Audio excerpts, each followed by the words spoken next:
Hello Internet, welcome to another tutorial on common errors in English. In this tutorial we are focusing on errors which are caused due to the usage of wrong form of tense. Now we'll take up the first case. The continuous form of the sentence is often misused. As a rule, verbs denoting a state rather than an act have no continuous forms like understand, know, believe, like, love, belong, etc. I'll put it in an example and show you that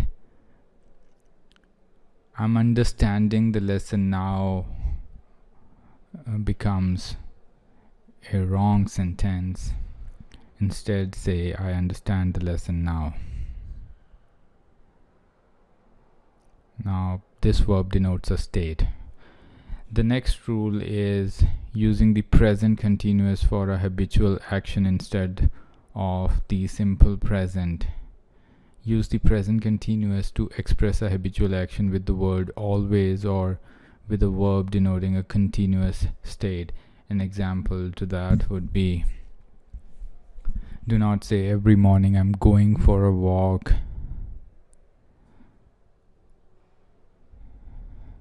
It's a habitual action. We must say every morning I go for a walk. Alright, the next rule is using the verb used to for the present habitual action. The verb used to doesn't express a habit in the present. Used to expresses a past state or habit, and it usually refers to some old situation which no longer exists.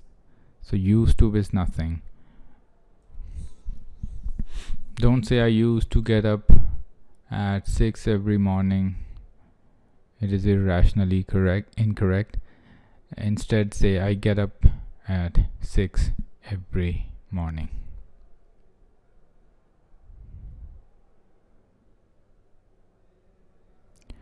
Okay, the next case is using the past continuous for a habitual action instead of the simple present tense. Use the past continuous tense to describe events in the past happening at the time when another action took place. An example is, last year I was walking to school every day.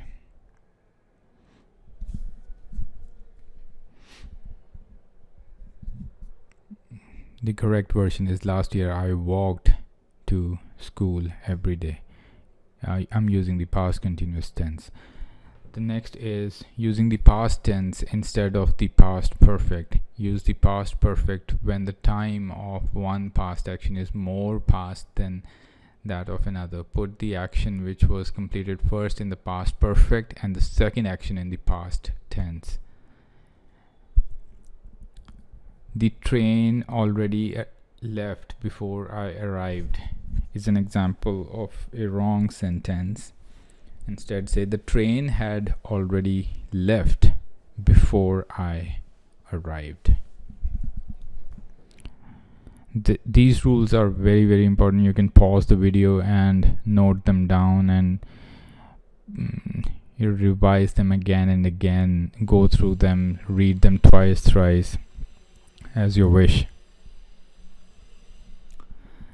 Alright, the next rule is using the past perfect instead of the simple past tense. Don't use the past perfect unless there is another verb in the past tense in the same sentence. Again, very important rule. I'd finished the book yesterday is wrong.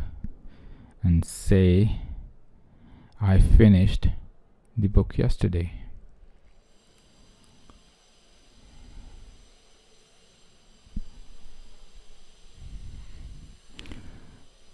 The next one is using the future in a clause of time instead of the present tense. If the verb in the main clause is in the future, the verb in the time clause must be in the present tense. An example is, I'll see you when I shall come back. It's wrong, and the correct one is I'll see you when I come back.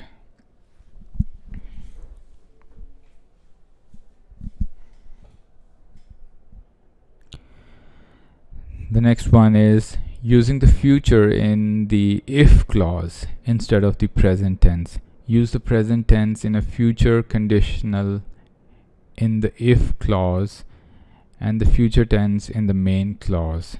But the future tense may be used in an if clause expressing a request.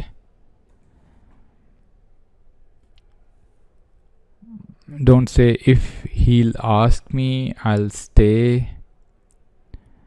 Instead, use the present tense in a future conditional. Say if he asks me, I'll stay. Next one is using the present tense after as if or as though instead of the past. Don't say Jane talks as if she knows everything. Instead say Jane talks as if she knew everything.